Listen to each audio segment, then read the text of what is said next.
Oxirrinco es una antigua ciudad egipcia que se encuentra a 200 kilómetros al sur del Cairo, en el Egipto Medio,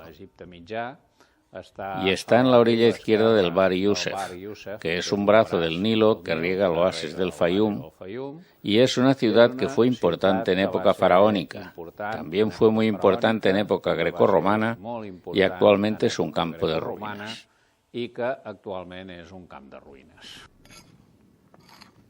Las ruinas de Oxirrinco fueron descubiertas hace aproximadamente 200 años durante la expedición francesa que dirigió el general Napoleón Bonaparte en Egipto. De esta expedición formaba parte Vivant Denon, el cual, cuando volvieron a Francia, publicó un libro titulado Voyage dans la base la haute Égypte, donde por primera vez en el año 1802 da la noticia, los primeros dibujos y las primeras ilustraciones de las ruinas de Oxirrinco.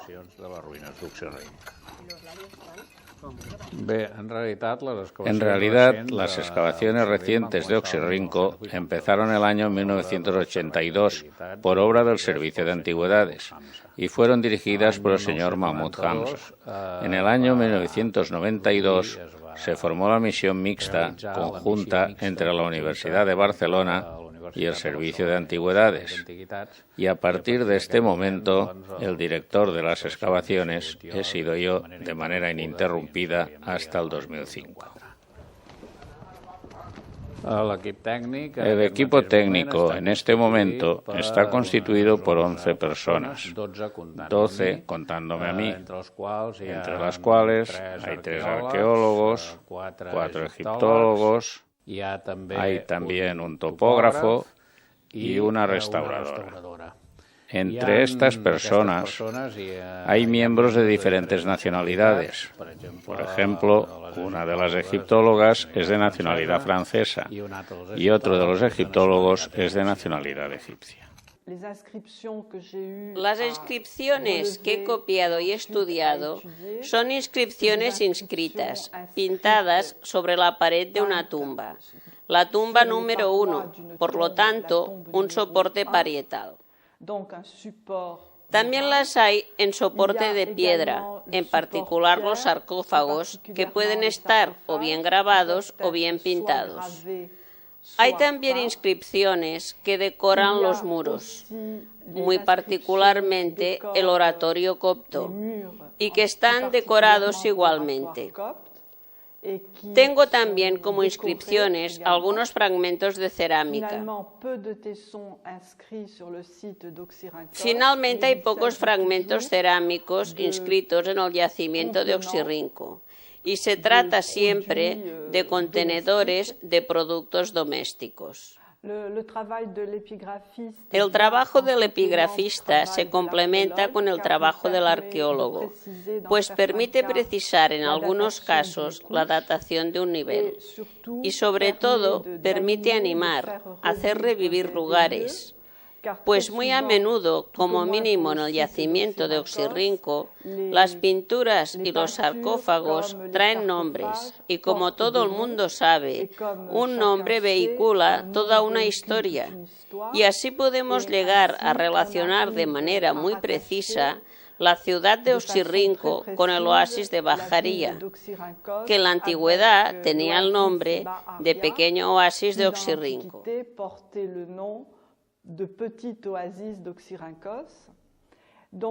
Por lo tanto, vemos que los habitantes de Oxirrinco han venido de Sais e igualmente del desierto occidental. Y hay una religión muy particular que parece creada por el contacto de estas influencias, Sais y los pueblos del desierto occidental. Privilegiaron el culto siríaco, es decir, Osiris en su aspecto, no como dios funerario, sino más bien en su aspecto de regeneración, que se aplica, como todo el mundo sabe, a los muertos. Pero en Oxirrinco se aplica más bien a la regeneración de la vegetación, de la inundación y de las corrientes comerciales igualmente. El equipo de la misión actualmente reside en una casa que se construyó hacia el año 1998 y que en todo caso fue inaugurada el año 1999, cuando empezamos a vivir en ella. Es una casa propiedad de la Universidad de Barcelona que tiene como anejo un almacén de antigüedades que pertenece al Servicio de Antigüedades. La casa está construida dentro del recinto de las excavaciones de Oxirrinco por concesión del Servicio de Antigüedades, de forma que podríamos decir que el equipo está al pie de la obra. A la salida misma de la casa se pueden ver las ruinas.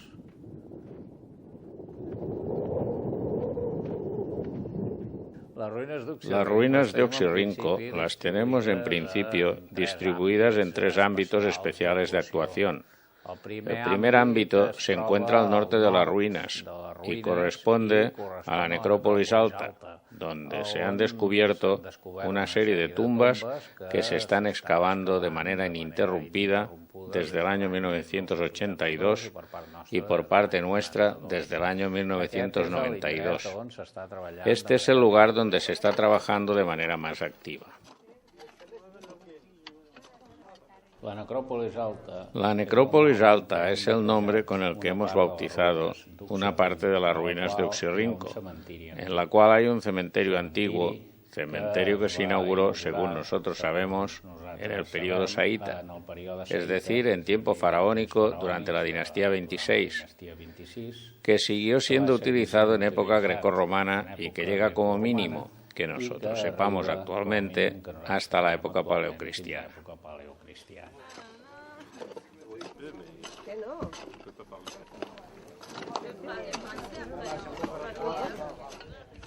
La casa funeraria paleocristiana se empezó a excavar ya hace 10 o 12 años como prolongación de los trabajos de la misión en la necrópolis alta.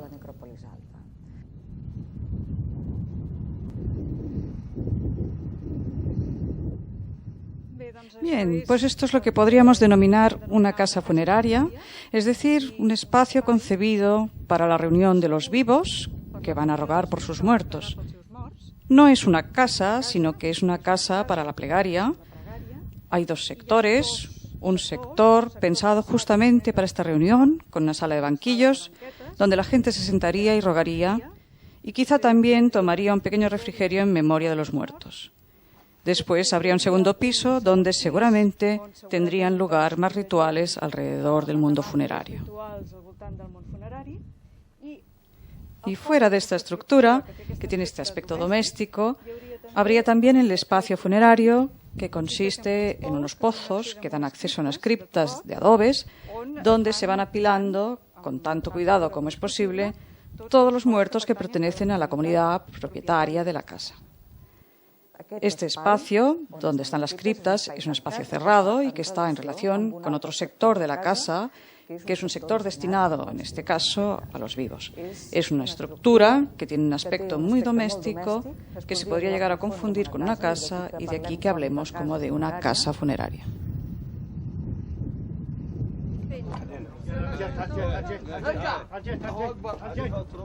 En estos momentos, en la necrópolis alta, están trabajando el doctor Hassan Amer, la doctora Esther Pons.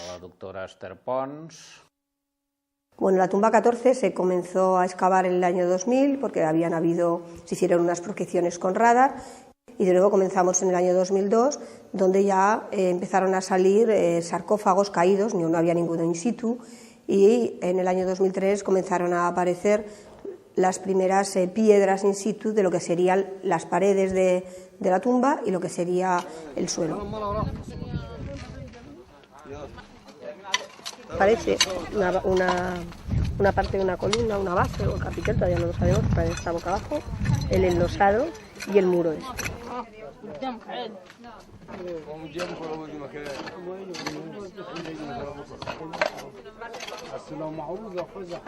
Ahora podemos decir que hay 3 habitaciones, al parecer hay 3 habitaciones, una muy grande con diversos sarcófagos, unos caídos y 3 o 4 in situ, 2 de ellos que además contienen en su interior una momia, que no habían sido violados, y el resto, bueno, habían sido violados, no había nada.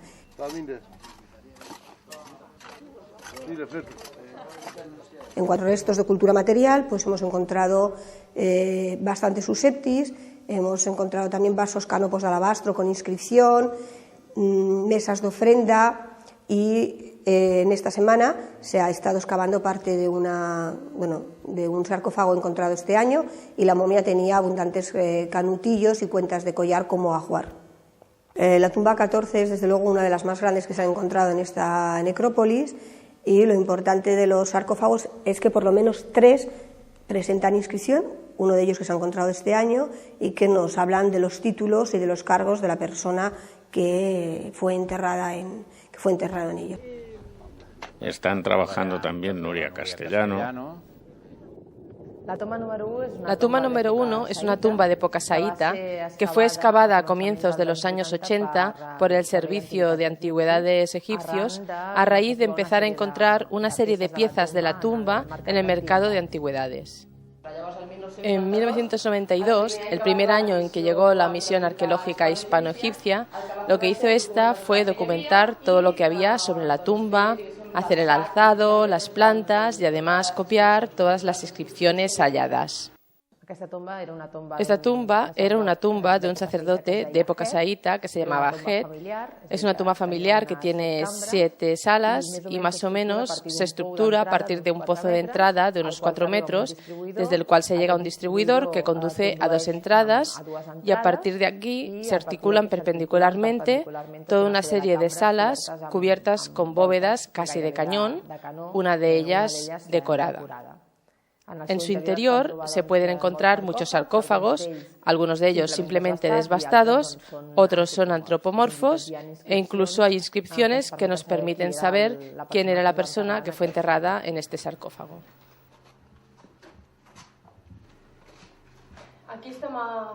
Aquí estamos en la segunda sala. En esta segunda sala tenemos 2 cámaras que nos llevan a 2 lugares de enterramiento. La cámara principal es esta que podemos ver aquí, de la cual sí conocemos su propietario, que fue la persona que hizo construir esta tumba. Pero antes de entrar tenemos aquí una advertencia. En un primer momento tenemos una inscripción que nos habla de un ocupante o de una persona que ocupó posteriormente esta tumba, que se llamaba Padinate, y en la parte de abajo, tal y como hacemos en otras tumbas, tenemos una advertencia para que nadie ose tocar el tesoro o las cosas que había en esta tumba.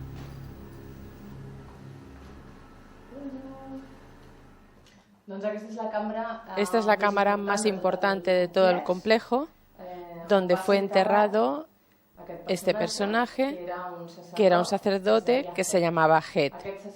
Este sacerdote hizo construir esta tumba y pudo decorarse o hacerse decorar esta cámara. El cielo, el techo, vemos que está decorado como un cielo estrellado típico de esta época, con estrellas de 5 puntas.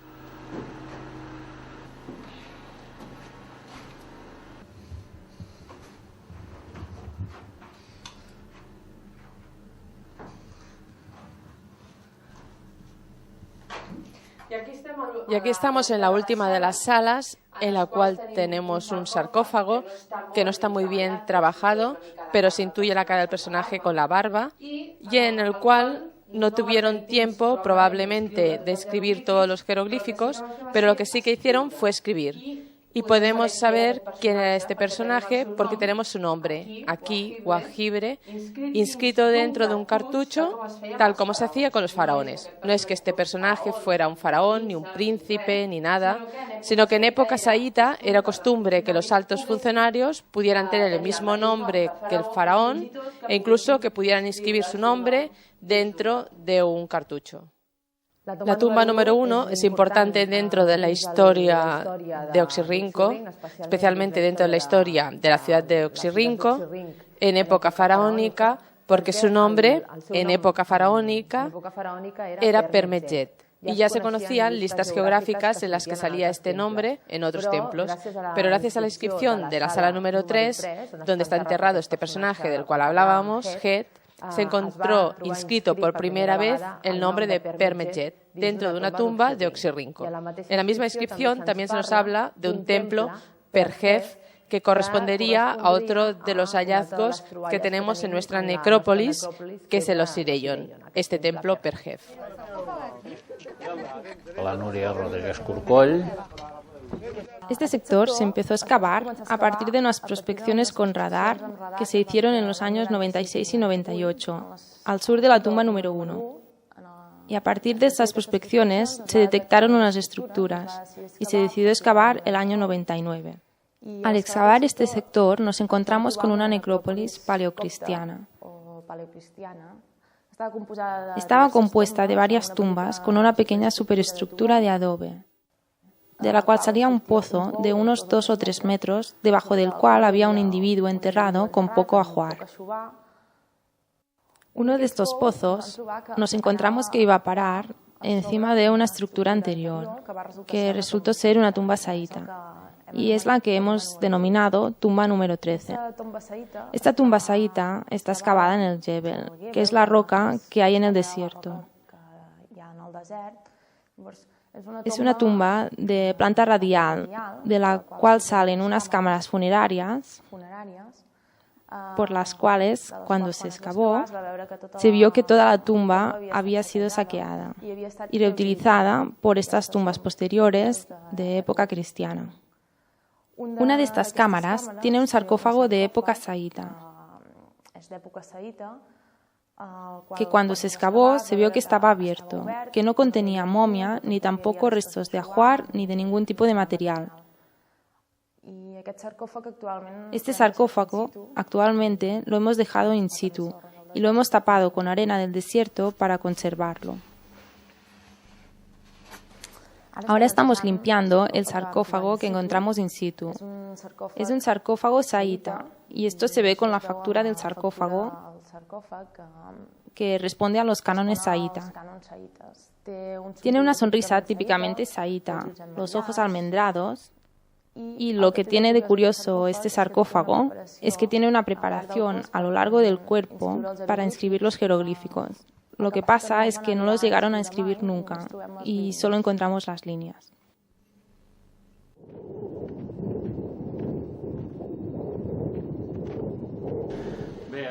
Bien, esta es la tumba número 3 que fue excavada en los años 80. Esta tumba es muy interesante por las pinturas murales que tiene en estos sarcófagos construidos de piedra, este de aquí y este que se puede ver aquí. Se trata de pinturas funerarias que por su estilo se pueden datar probablemente de época tolemaica. En esta en concreto que tenemos aquí podemos ver la pilastra osiríaca Jet acompañada de unos genios protectores a ambos lados. Y lo más interesante de esta pintura son los peces que hay aquí arriba, que actualmente están bastante deteriorados, pero que se han podido reconstruir, y uno de ellos es un oxirrinco justamente, el otro es un lepidota. Debemos decir que es la primera vez que se ha podido encontrar la representación de un pez oxirrinco en la ciudad misma de Oxirrinco. Entonces, para proteger estas pinturas, lo que decidimos en este caso, en vez de arrancarlas, fue reconstruir la tumba imitando lo que debería ser la bóveda original, y de esta manera las pinturas han quedado protegidas en su lugar sin haberlas de tocar. Otro ámbito de actuación de la misión es el conjunto de la ciudad. Y aquí se realizaron ya hace años antiguas excavaciones, especialmente al pie de dos monumentos visibles. Uno de ellos es la puerta oriental que da al río, al Bar Yusef, que es una puerta monumental de piedra. Y el otro es una columna conmemorativa que viene alineada con la puerta. En este lugar trabajó hace años la doctora Subías. Oxirrinco es una ciudad grecorromana en el más puro estilo de las ciudades de este periodo, es decir, planificada, regular, con una serie de trazados de calles en dirección norte-sur y este-oeste. Por lo demás, la ciudad se debería prolongar o debería tener una extensión, un alcance de aproximadamente unos 3 kilómetros de largo y 1,5 kilómetros de ancho. Detrás de mí tenemos una puerta monumental, posiblemente una puerta de acceso a la ciudad. Observaremos que hay 2 jambas, grandes jambas de piedra escuadrada, sobre los cuales reposa un minarete de época medieval. Debe pensarse que la puerta, tal y como se ve ahora, solo es una mínima parte de la puerta. En realidad, los fundamentos o la cota de circulación de esta puerta todavía irían 2 metros más abajo, y se debe tener presente también que el dintel, que está caído entre las 2 jambas, iría todavía unos 4 metros más arriba. Por lo tanto, el aspecto final de esta estructura debería ser muy monumental.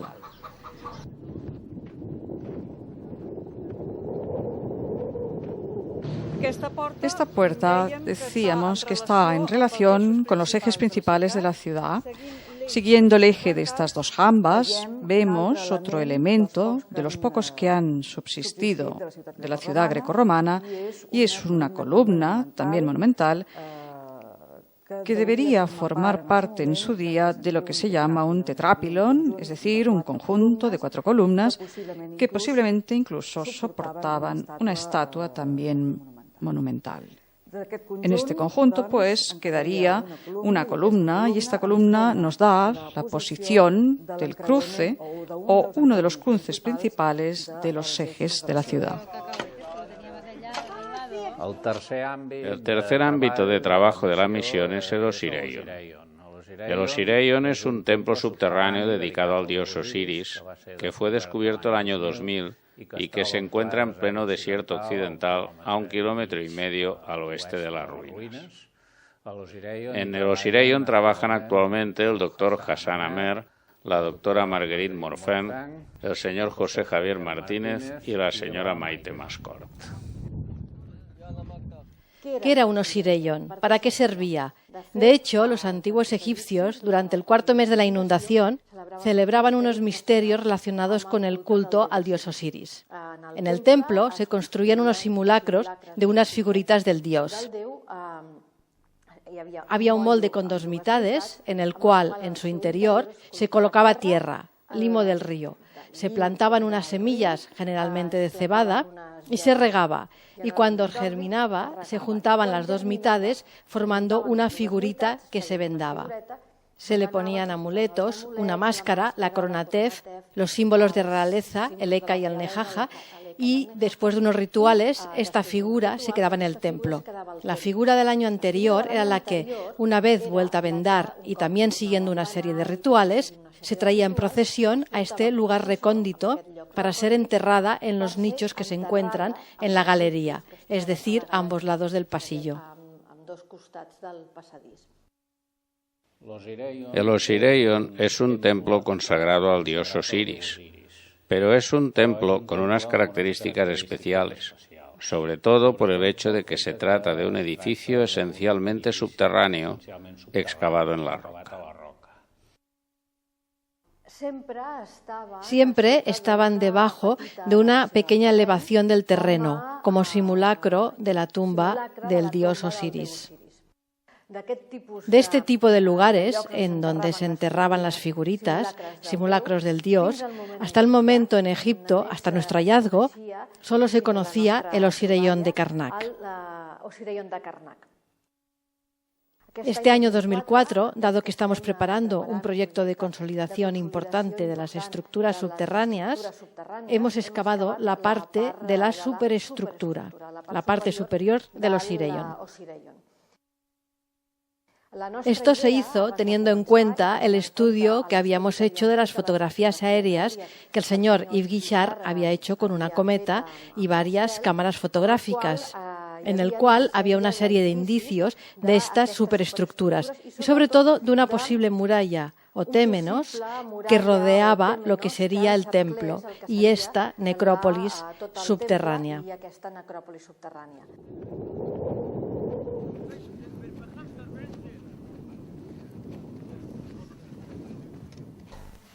En el interior de ese templo subterráneo bajaríamos por la puerta principal y aquí dentro habría la sala donde se encuentra la estatua de 3,30 metros del dios Osiris.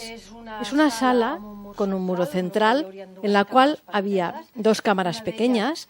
En una de ellas se ve perfectamente el arranque de la bóveda de cañón.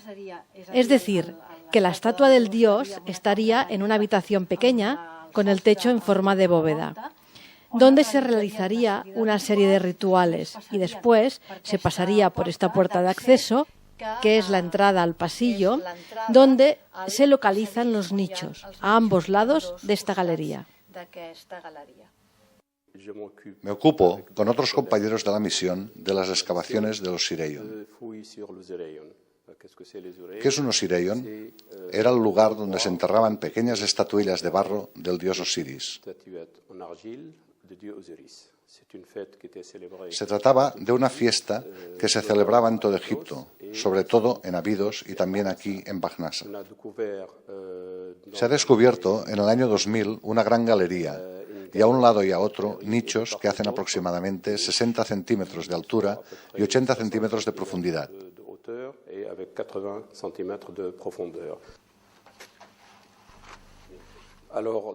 Además, sobre cada nicho hay un texto en hierático, 2 o 3 líneas de hierático.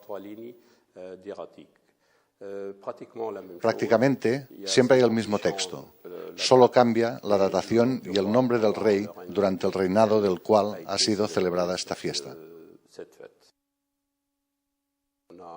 Hay aproximadamente unos 30 nichos.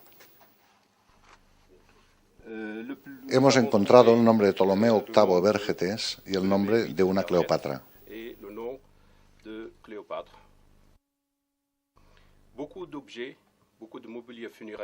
Han sido descubiertos durante la excavación muchos objetos, mucho ajuar funerario, especialmente estatuillas de Osiris de arcilla, cubos de piedra calcárea con inscripciones demóticas y bolas de arcilla, que eran utilizadas durante el ritual referido al dios Osiris.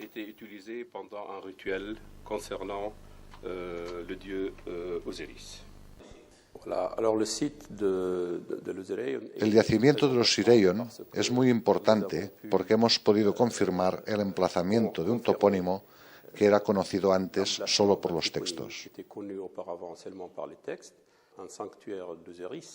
Un santuario de Osiris es muy importante para la historia de esta época y para la historia religiosa del Egipto antiguo.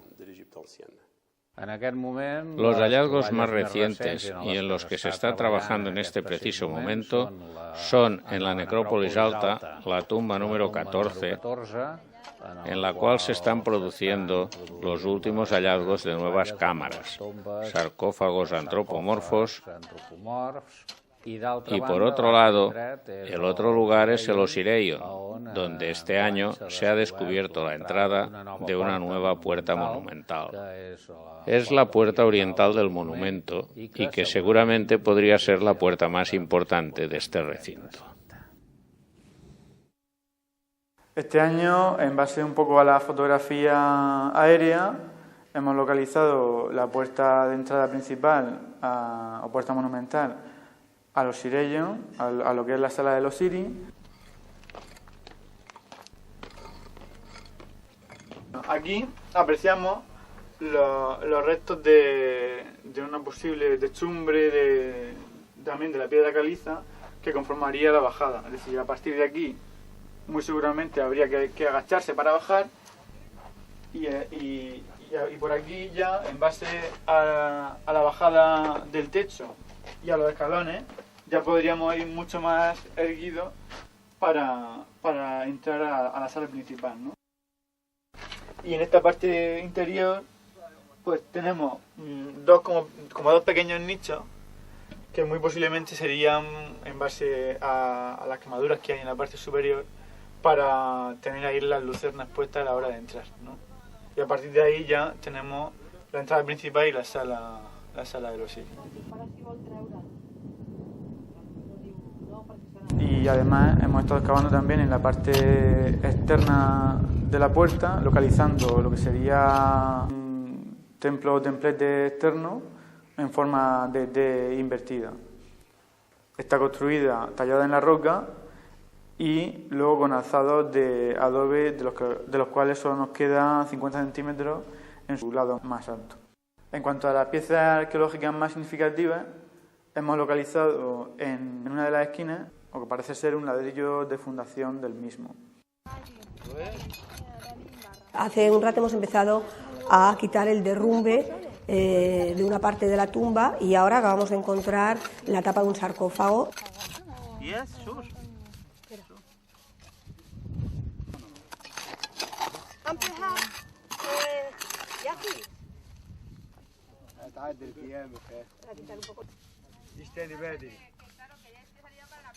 Aquest es conserva molt més bé de l'any passat.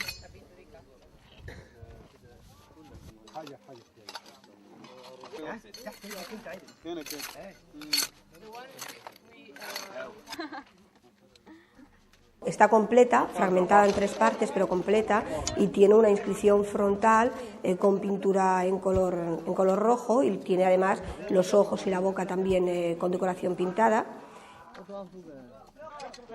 Margarit va a calcar la inscripción.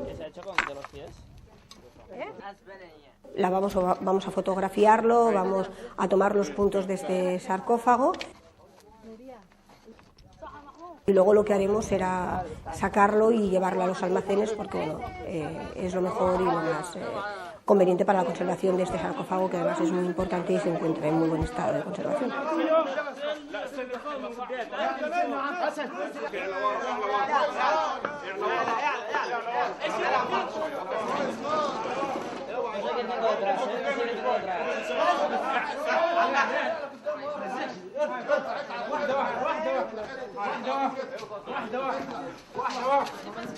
افتح الباب ده خش البحر وخش الباب لا تفتح خش هذا خشبات هذا خشبات جاي هذا خشبات ضد لف هذا سجن كويس اوعى بعدين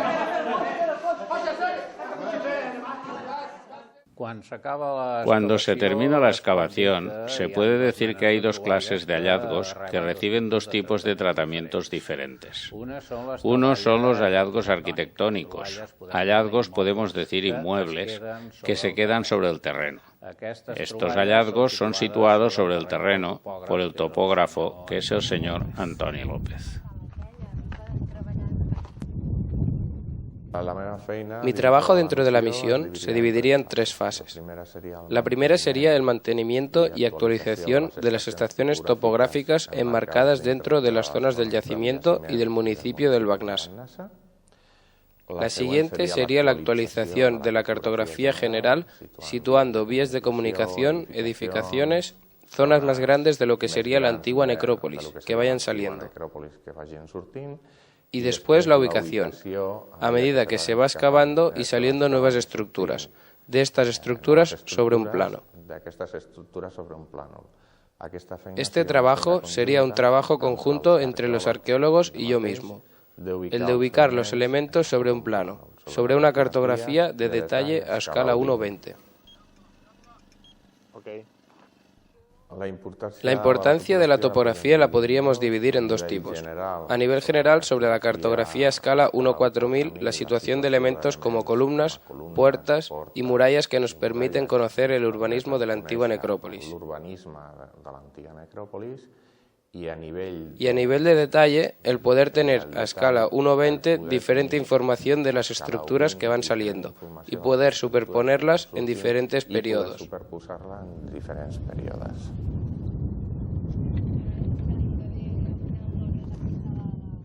Los otros hallazgos son los muebles, es decir, los objetos portátiles, por decirlo de alguna forma. Estos objetos se guardan normalmente en el almacén del Servicio de Antigüedades y previamente, si hace falta, reciben un tratamiento de restauración que es el que les proporciona la señora Dolors Mañá. Intermediariamente también, a veces hay un tercer tipo de hallazgos, que son algunas de las pinturas murales que se han encontrado sobre paredes de adobe, que ha hecho falta arrancarlas de su apoyo, se han debido restaurar y guardar en el almacén. Normalmente las piezas que me acostumbran a llegar son piezas de cerámica, de bronce, alguna vez pintura. Los procesos que habitualmente les hago a las piezas es básicamente una limpieza inicial, que normalmente viene a ser mecánica. Entonces, si se tienen que pegar, se pegan, como es el caso de la cerámica, de la que llegan trozos. Entonces, hago una fijación de las piezas. Lo último que me ha llegado son monedas y lo que hago es limpiarlas con Dremel.